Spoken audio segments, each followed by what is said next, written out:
Hi, my name is Zachary Angelot, and I'm going to be going over some of the things that I use in order to help with development, especially with Go.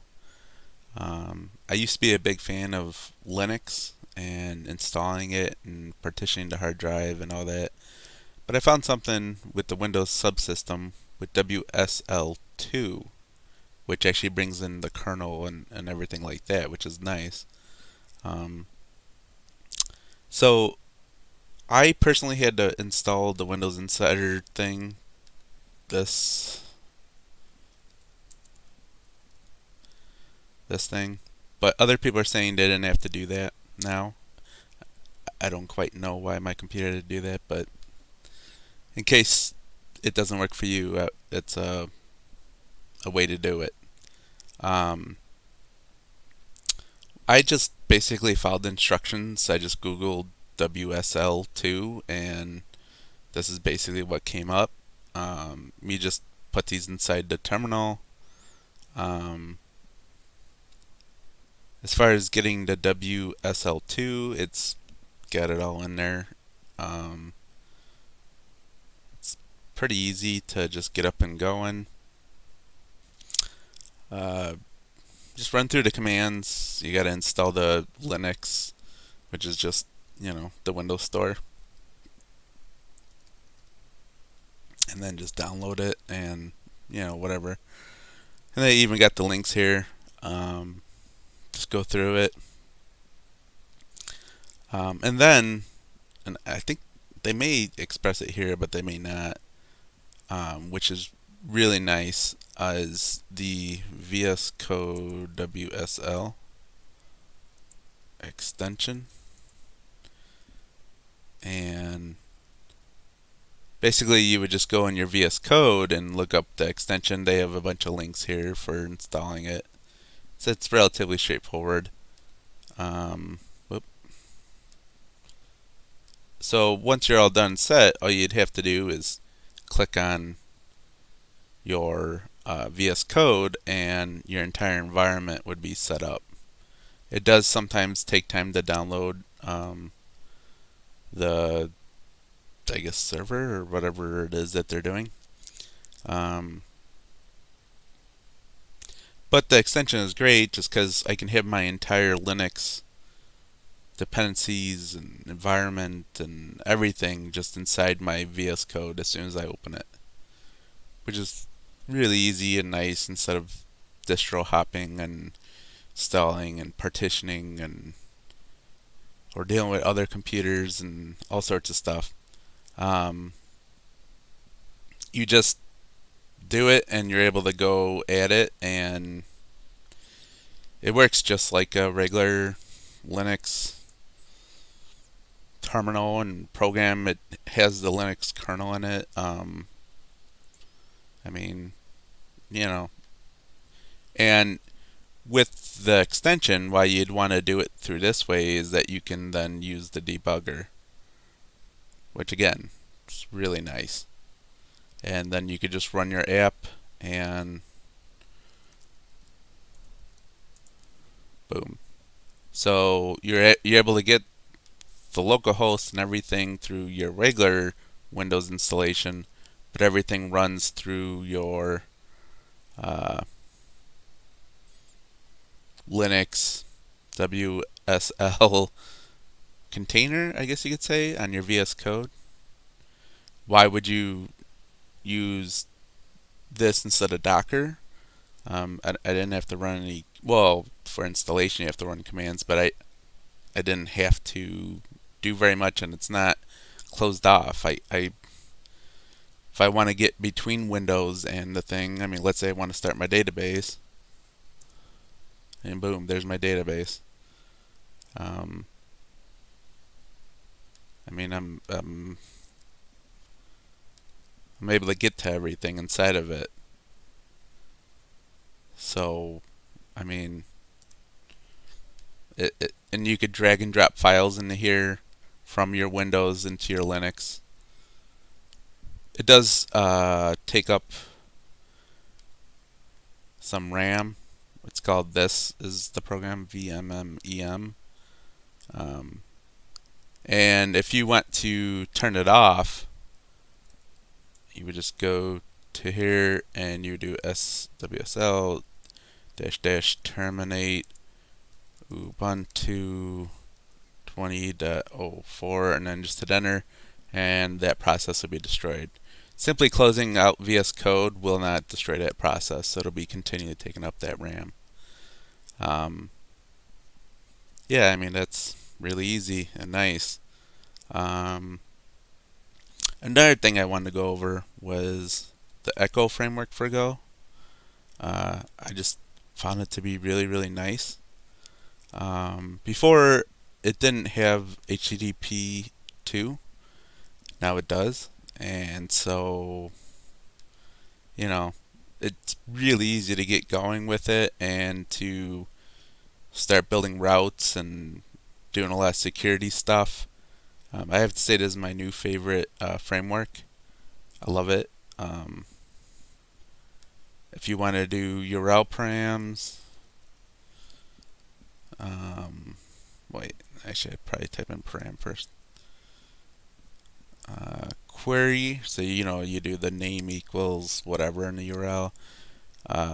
Path is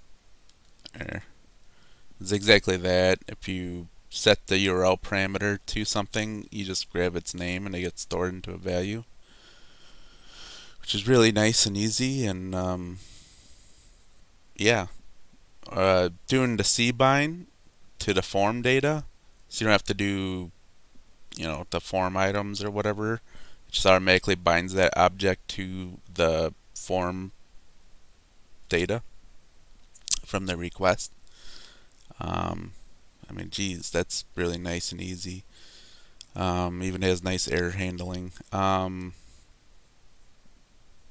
mean, there's just so much you can do with this. The core stuff, even easier, man. And that is such a hassle when you do it completely from scratch. It's just this.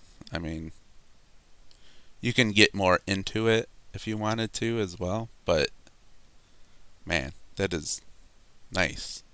That is really nice. Cookies, again, really easy. You just do this. Read a cookie, write a cookie, read all the cookies. You get really in depth with the whole context thing. This is a little different and complicated just because it has to do with the context of that request. So if you're thinking about passing data between requests in the context, it's really not advised, but also it gets really complicated because that new context is a whole new thing. And so it turns into a thing. But you can store methods and stuff inside of it so that if you want certain things that happen on every request or whatever, you can do it.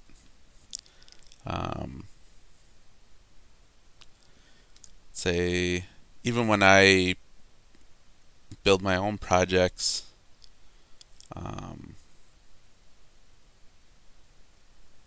yeah, you could do recover so that it recovers. You could do a limiting so that the body is set to a certain limit, otherwise the request can't go through.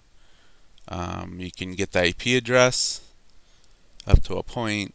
If you have a whole bunch of extra software around it, that may not work as well. But Gzip, easy.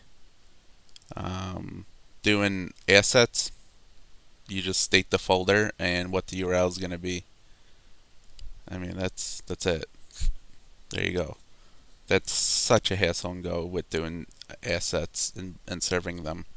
I don't really know why, but it is, and this is just that. Logging, really easy. Doing methods, template methods. I will say I like Go's standard way of doing it maybe a little bit better, but it can be done.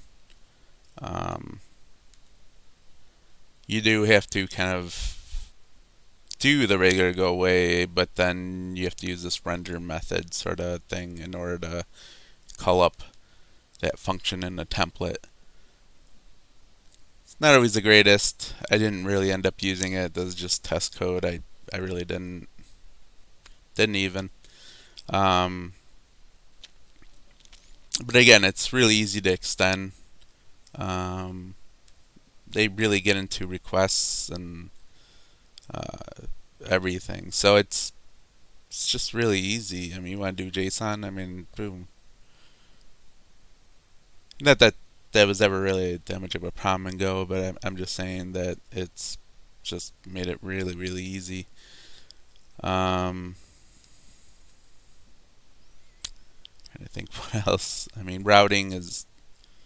I especially like the routing on this because you can do this, you know, and or set with the parameters. See right here where you use the ID, and that's where you'd use the URL param to store it as a value in the request. You would just use the same name as this. It's a little bit like Fiber, but I think Fiber sort of takes away a lot. I like the ability to use whatever I want in Go and still have something clear up a lot of my code just to do the most basic routing stuff. To me, that makes a lot of sense instead of something that abstracts it so far away that you have to memorize every little part of the framework in order to use it. This is just you could take what you want and still use regular Go, and it all works really, really well. That's really nice. Installing it. There's some things to installing it that are not so obvious, which I wish they would have updated. Yeah, you do this, but let's say you want the middleware stuff.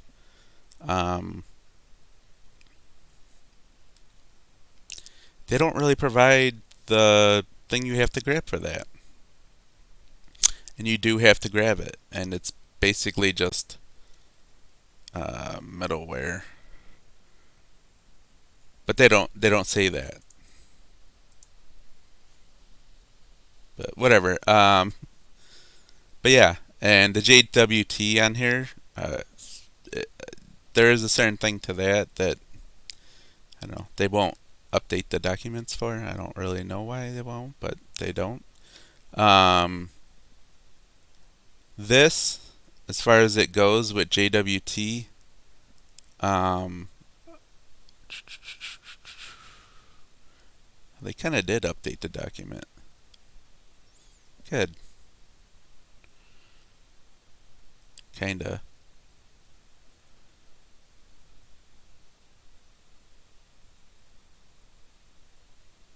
Um,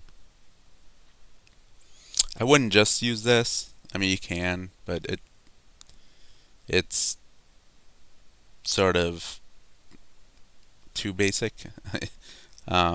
I mean, it depends what you're dealing with. If you're dealing with stuff where it's just like you just want to keep most of the users away who aren't hackers to material, then yeah, I would use it. But if you're dealing with like, I don't know, months of work or something you really want to sell or whatever, or it has to do with money or something like that, yeah, you gotta go way further. And that's, I mean, they don't, I mean, they basically say that if you want to do custom, get into it. Um, I found it to be relatively easy to utilize. This library right here is like something that's kind of the guy prior who did the JWT for Echo kind of came out with a new library thing, and so he kind of links it there, sorta. Um, but this is like really nice. They have he explains it. Um,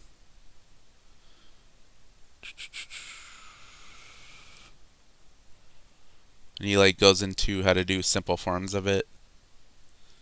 I mean, it's really. I mean, really, what it comes down to kind of is you're taking a string, which is a key, and you're taking a hash, which could be a lot of different things, whatever you want, and then you're having a method that you use of his to check if the token's in that hash. mean, really, I mean, there's more for claims and giving specific audience names and all this stuff to ensure the verification of it is 100%. And you probably want to use a random signing key or one that updates throughout the program, which I learned you use ticker for. But ticker is in the Go language ticker actual method.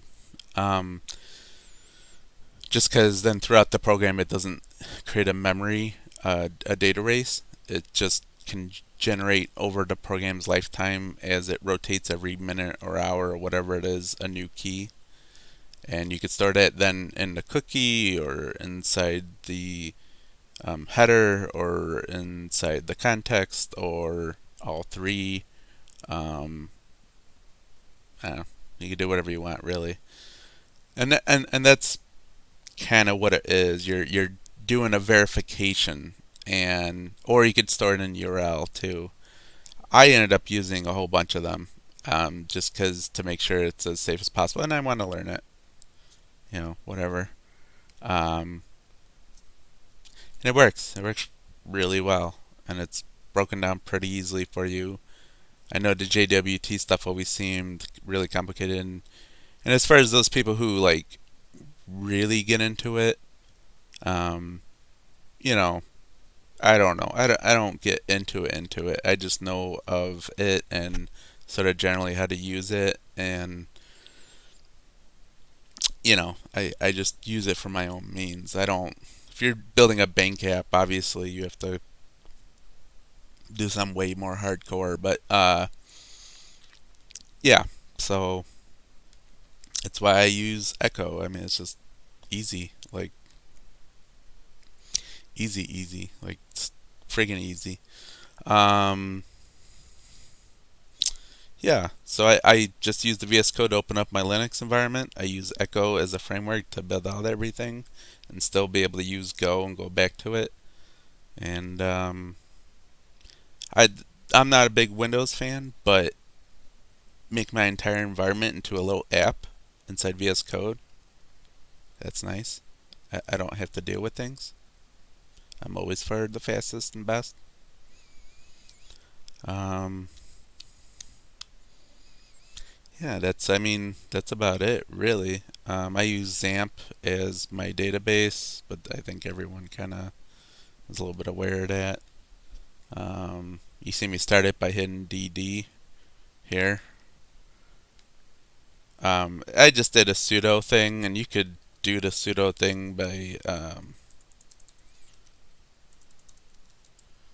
doing this. And you just go all the way to the bottom. And this is ZSH. And it's just like bash, but it's just a layer on top of it. And you can just type in the alias, what thing you're going to use equals, and then what command's going to run. And that's really it. So I just hit DD and it starts my database. Well, I usually use the debugger in order to run the program because then it can easily restart it. Um, yeah, that's um, that's kind of my environment. It's really quick and easy. No more partitioning, no more Linux little things, no more crazy framework stuff, no more doing a Go web server completely from scratch, which is a great learning experience, but I don't want to do that every day. And yeah, that's about it. If you have any questions, please let me know. Okay? Thank you.